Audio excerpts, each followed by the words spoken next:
Latest எபிசோடுகளை விளம்பரங்களே இல்லாமல் காணுங்கள்.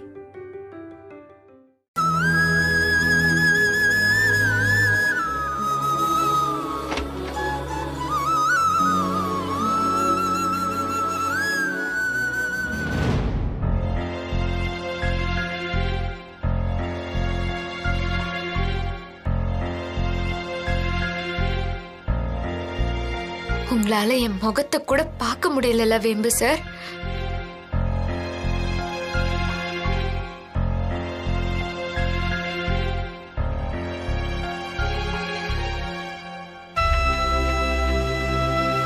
இப்போ உங்களுக்கு திருப்தி தானே? ஏன் வேம்பு சார், தாத்தா பாட்டி வீட்டுல இருக்கிற மத்தவங்க என்ன பத்தி இப்படி யார பத்தியுமே யோசிக்காம உங்களை பத்தி மட்டுமே யோசிச்சு டக்குன்னு பேசிட்டு வந்துட்டீங்க. இது நியாயமா வேம்பு சார்? பாட்டி தாத்தா எப்படி மனசு நொந்து போய் நின்னாங்கன்னு பாத்தீங்கல்ல. இனி இந்த விஷயம் எங்க அம்மா காதுக்கும் போகும். ஆனா அவங்க இப்ப இருக்கிற நிலைமையில இந்த விஷயத்த கேட்டுட்டு அதுக்கப்புறம் உயிரோட இருப்பாங்களான்னு எனக்கு தெரியல வேம்பு சார். பயமா இருக்கு வேம்பு சார். நிஜமாவே எனக்கு பயமா இருக்கு வேம்பு சார். நான் ஒண்ணு கேக்குறேன்னு நீங்க தப்பா நினைக்க வேணாம் வேம்பு சார். இந்த பிரச்சனை எதுவுமே வேண்டான்னு தானே நான் இந்த வீட்டை விட்டு கிளம்பி போனேன். அப்பவே என்ன விட்டுருந்தா உங்களுக்கு இவ்வளவு பிரச்சனை இல்லல.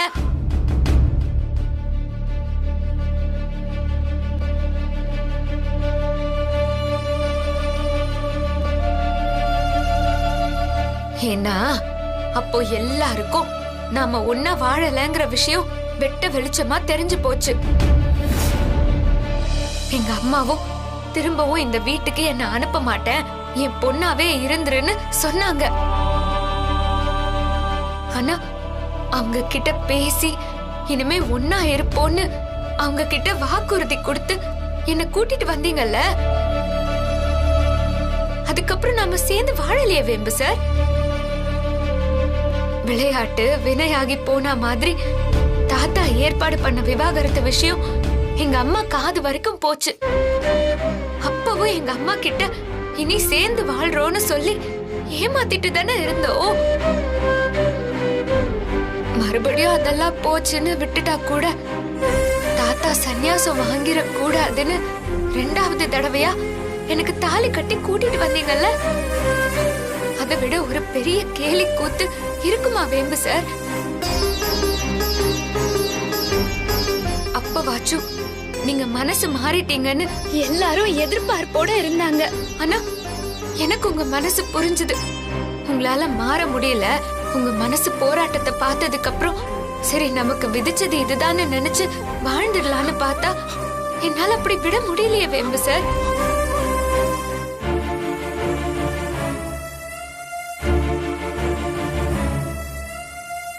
சுத்தி இருக்கிற எல்லாருக்காகவும் பார்த்து பார்த்து நடிக்கணும்னு நினைச்ச நீங்க என்ன பத்தி யோசிக்கவே இல்லல வேம்பு சார். ரத்தமும் சதையுமா உயிரும் உணர்வுமா உங்க கூட ஒருத்தி கூடவே இருக்காளேன்னு என்னைக்காவது தோணி இருக்கா உங்களுக்கு? எப்பவோ இல்லாம போன அம்மாவை நினைக்கிற நீங்க இப்போ உங்க கூடவே உயிரோட வாழ்ந்துட்டு இருக்கிற எல்லார பத்தியும் கொஞ்சம் நினைச்சு பாத்தீங்களா இல்லையா? அப்படிலாம் ஒண்ணும் இல்ல பூமி. வேணா வேம்பு சார், எனக்கு எல்லாமே மறுத்து போச்சு. எல்லாமே மறுத்து போச்சு.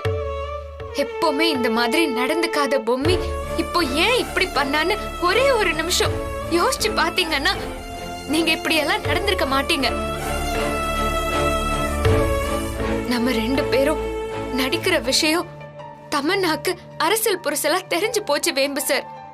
அவ தாத்தா கிட்ட அத பத்தி சொல்லிட்டா அவ சொன்னது உண்மைன்னு தாத்தாக்கும் ஒரு வேலை தெரிஞ்சிட்டா அவரால தாங்கிக்கவே முடியாதுன்னுதான் உங்களுக்கு இதெல்லாம் பிடிக்காதுன்னு தெரிஞ்சும் வற்புறுத்தி எல்லாத்தையும் உங்களை நான் செய்ய வச்ச. நெருங்கியும் டான்ஸ் ஆடினேன். உங்ககிட்ட சொல்லிடலான்னு தான் நினைச்சேன். சொன்ன மறு நிமிஷமே நீங்க கோவத்துல ஏடா கூடமா பேசினா தாத்தா பாட்டி நிலைமை என்ன ஆகுமோன்னு பயந்த. கடைசியில அதுதான் நடந்துச்சு.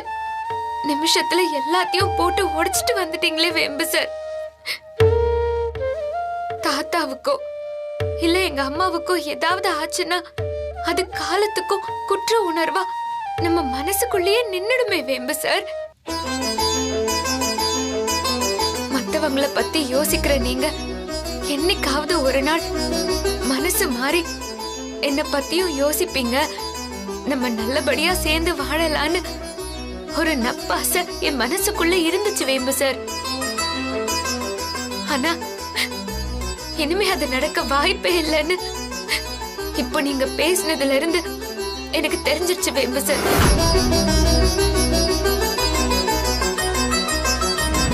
அப்போ நான் காலத்துக்கும் கிரீன் டீ போட்டுக்கிட்டு உங்களுக்கு என்ன பிடிக்கும், இந்த வீட்ல இருக்கிறவங்களுக்கு என்ன பிடிக்கும்னு இதை யோசிச்சு யோசிச்சு சமையல் பண்ணிக்கிட்டு சமையல் கட்டுக்குள்ளேயே வாழ்ந்துட முடியுமா? சொல்லுங்க வேம்பு சார்.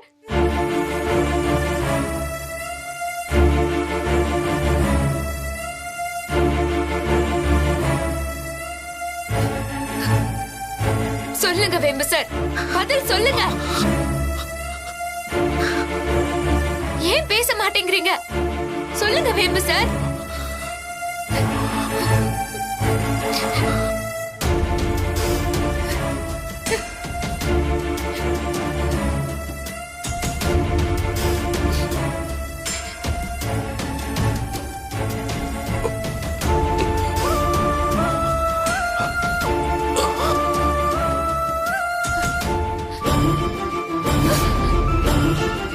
வேம்பு சார், வேம்பு சார், வேம்பு சார், வேம்பு சார், சார், வேம்பு சார், வேம்பு சார், வேம்பு சார், வேம்பு சார்.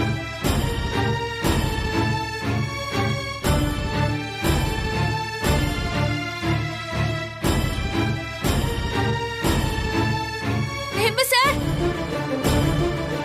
வேம்பு சார், வேம்பு சார், வேம்பு சார்.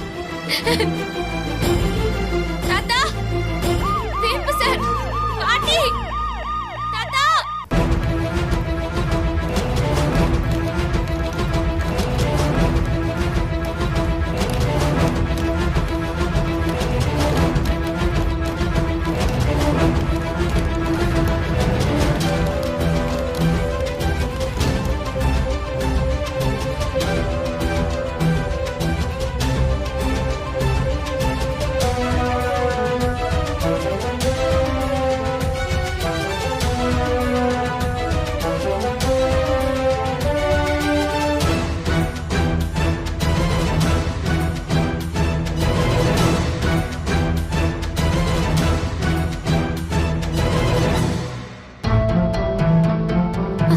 அக்கா, இப்ப எப்படி இருக்காரு? ட்ரீட்மெண்ட் நடக்குது மேடம், கொஞ்சம் தொல்லை பண்ணாம இருங்க.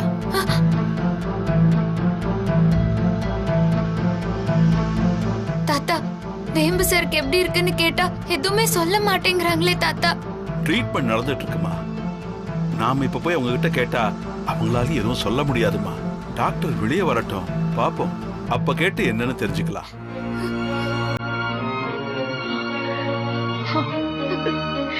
பூமி, பூமி, பயப்படாத. சித்தார்த்துக்கு ஒண்ணும் ஆகாதுமா. கடவுளை வேண்டிப்போம்.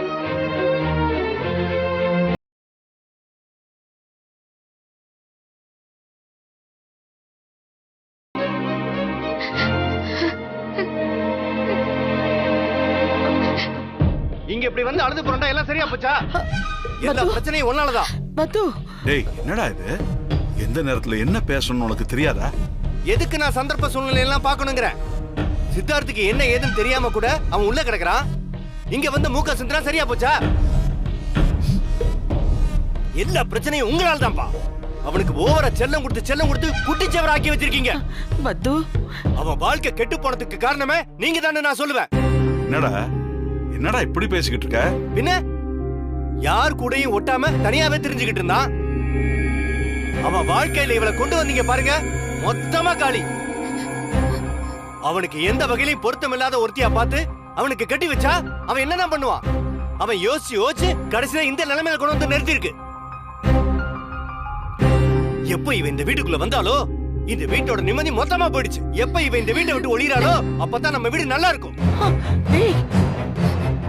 இல்லனா இப்படித்தான் ஒவ்வொருத்தரா ஹாஸ்பிடல்ல வந்து படுக்க வேண்டியதான். இவன் எல்லாரையும் காலி பண்ணாம ஓய மாட்டா போல இருக்கு. என்னடா நான் சொல்லிக்கிட்டே இருக்கேன், நீ பாட்டுக்கு வாய்க்கு வந்தபடி பேசிக்கிட்டே இருக்க. ஐயோ,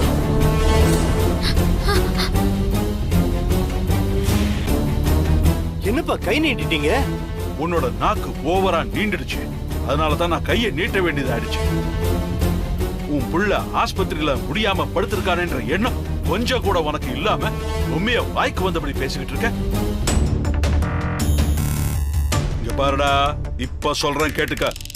சித்தார்த் இப்படி மனசு நொந்து போய் உள்ள படுத்துட்டு இருக்கிறதுக்கு காரணமே நாங்க யாரும் இல்ல, நீதான். நான் என்னப்பா பண்ணேன்? பின்ன நாங்களா? எப்ப பார்த்தாலும் வார்த்தைக்கு வார்த்தை அப்பா இல்ல புள்ள இல்லன்னு சொல்லிட்டு இப்ப ஆஸ்பத்திரியில வந்து கத்திக்கிட்டு இருக்க. எல்லா தப்பையும் நீ பண்ணிட்டு இவ்வளவு தப்பு சொல்றியா? நீ மட்டும் ஒழுங்கா அன்னலட்சுமியோட குடும்பம் நடத்தி இருந்தன்னா அவளும் ரொம்ப நாளைக்கு இருந்திருப்பா. அவளை நினைச்சு உருகி உருகிதாண்டா இவன் இப்படி ஆயிட்டான். அவ இருந்திருந்தா கண்டிப்பா சித்தார்த் ராஜமாரில இருந்திருப்பான். எவ கூடயோ தொடர்பை வச்சுக்கிட்டு எல்லாத்தையும் குழப்பி குட்டி சுவராக்கிட்டு கடைசியில பழிய எங்க மேல போட பாக்குறியா? என் முன்னாடி நின்ன நான் என்ன பண்ணுவேன்னு எனக்கே தெரியாது. போயிடு. அஞ்சல, அவனை போக சொல்லு. அஞ்சல,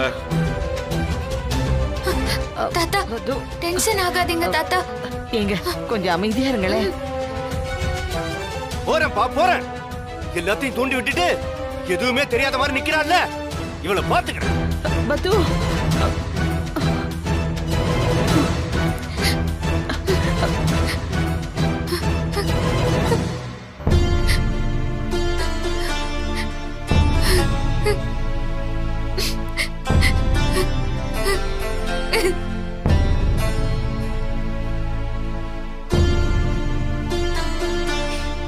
என்னங்க? நான் என்ன பண்ணட்டும் அஞ்சல? அவன் பேசினதுல ஏதாவது நியாயம் இருந்துச்சான்னு பாத்தியா? கிறுக்கு பிடிச்ச மாதிரி பேசிக்கிட்டு இருக்கானே. அஞ்சல, இன்னும் எத்தனை நாள் இவனை சகிச்சிட்டு இருக்க முடியும்?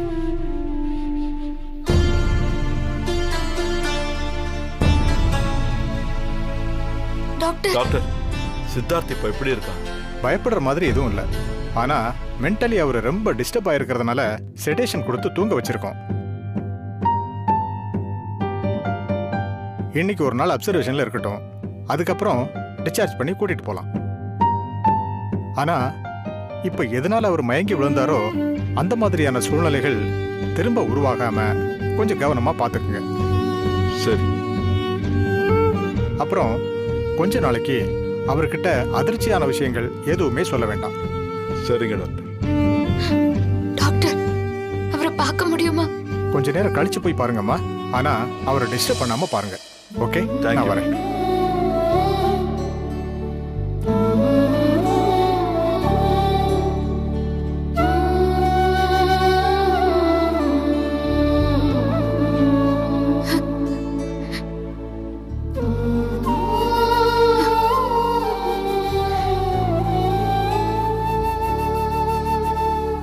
உங்க மனசுல என்னதான் ஓடுது வேம்பு சார்?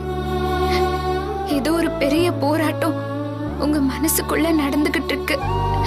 ஆனா அது என்னன்னு புரிஞ்சுக்கிற அளவுக்கு எனக்கு அறிவு இல்லையே. நான் என்ன பண்ணட்டும்? வீட்டுல இருக்கிற சூழ்நிலைய புரிஞ்சுக்காம நீங்க என்ன புடிச்சு தள்ளி விட்டு நாம நடிக்கிறோங்கிறத நீங்க வெளிச்சம் போட்டு காமிச்சிட்டீங்க. அதுல வந்த கோவத்தாலதான் நான் உங்ககிட்ட அப்படி பேசினேன். ஆனா சத்தியமா சொல்றேன் வேம்பு சார், அது உங்களுக்கு இவ்ளோ பெரிய பாதிப்பை ஏற்படுத்தும்னு தெரிஞ்சிருந்தா நான் அமைதியா இருந்திருப்பேன். நான் அந்த அளவுக்கு பேசியிருக்க மாட்டேன். நான் வேணும்னே பண்ணல வேம்பு சார். என்ன மன்னிச்சிருங்க வேம்பு சார். என்ன பொறுத்த வரைக்கும் நீங்க ரொம்ப ரொம்ப நல்லவரு. ஆனா மனசுக்குள்ளேயே பூட்டி வச்சுக்கிட்டா நான் என்ன வேம்பு சார் பண்ண முடியும்? மனசை திறந்து உள்ளுக்குள்ள என்ன நினைக்கிறீங்கன்னு சொன்னாதானே சார் நான் ஏதாவது செய்ய முடியும். இந்த வீட்ல எல்லாருக்கும் பார்த்து பார்த்து தான் நான் எல்லாத்தையுமே பண்ணிக்கிட்டு இருக்கேன். ஆனா உங்களுக்கு சிரமம் தான் கொடுத்துக்கிட்டு இருக்கேன். இங்க பாருங்க சார், நான் பக்கத்துல இருக்கிறதுனால உங்களுக்கு சிரமமா இருக்கா? நான் இங்க இருந்தும் உங்க வாழ்க்கையில இருந்தும் போயிடுறேன் வேம்பு சார். இனிமே நீங்க நிம்மதியா இருங்க. நான் போயிட்டு வரேன்.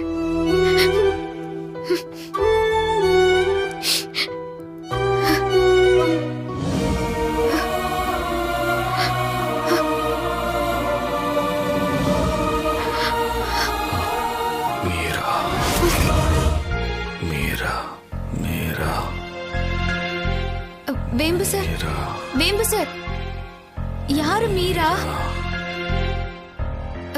வேம்பு சார், யாரு மீரா?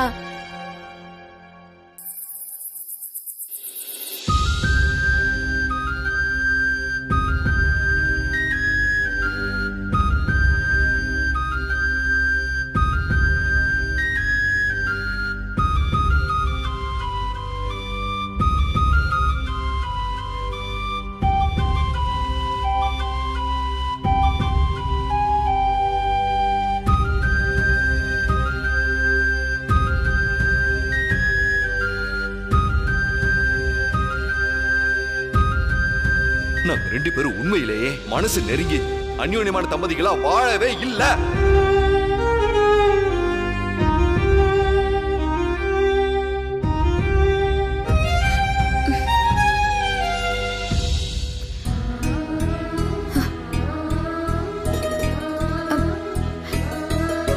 வேம்பு சார்,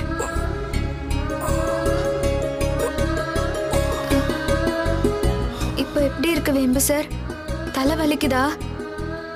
நல்லா இருக்கீங்கல்ல? பூமி, எனக்கு ஒண்ணும் இல்ல. நான் தான் உங்க எல்லாரையும் ரொம்ப சிரமப்படுத்திட்டேன். சச்ச, அப்படியெல்லாம் ஒன்றும் இல்லை வேம்பு சார். நான் ஒரு லூசு. தேவையில்லாம கண்டதையும் பேசி நல்லா இருந்த மனுஷனை ஆஸ்பத்திரியில கொண்டு வந்து படுக்க வச்சுட்டேன். என் நாக்குல சனி இருக்குன்னு எங்க அம்மா அடிக்கடி சொல்லும். அதான் இப்படி கொண்டு வந்து இங்க படுக்க வச்சுட்டேன்.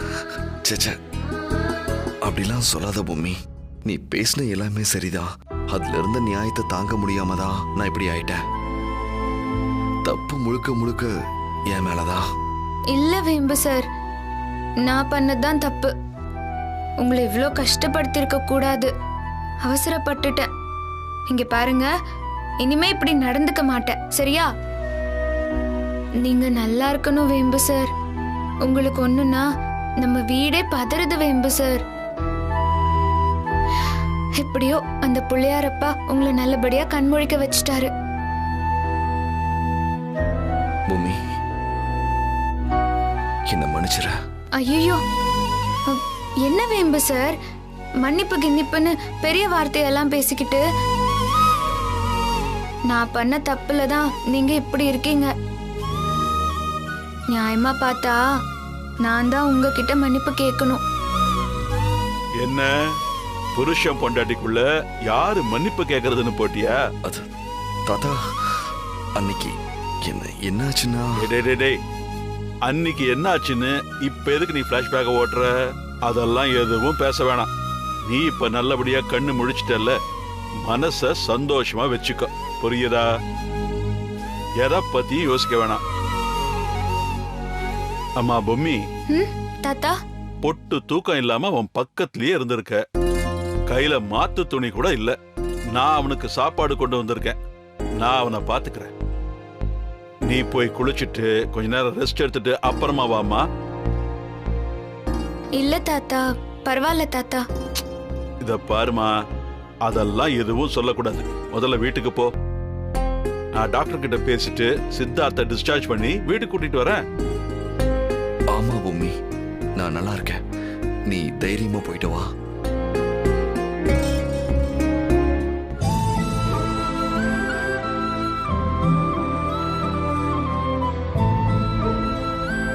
மீரா, மீரா.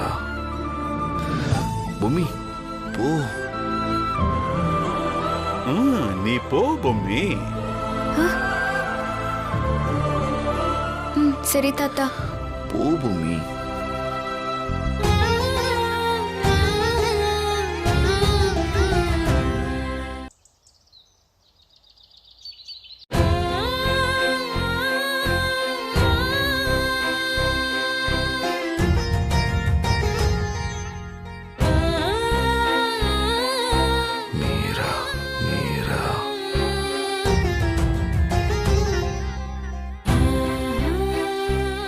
யார் அந்த மீரா?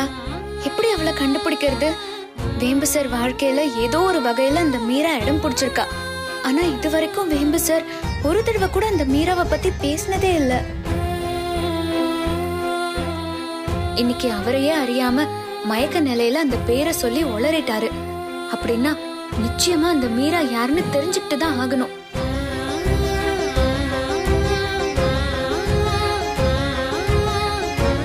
வேம்பு சார்,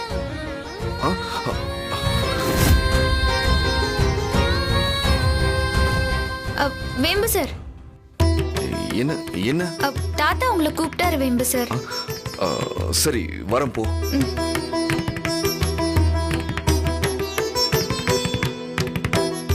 இங்கதான் வேம்பு சார் அடிக்கடி எதையோ எடுத்து பார்த்துக்கிட்டு இருப்பாரு. ஆனா இது வரைக்கும் நம்மள பார்க்க விட்டதும் இல்ல, சுத்தம் செய்ய விட்டதும் இல்ல. ஒருவேளை பீரோவை திறந்து அந்த டைரி எடுத்து பார்த்தா மீராவை பத்தி ஏதாவது தகவல் கிடைக்கலாம்.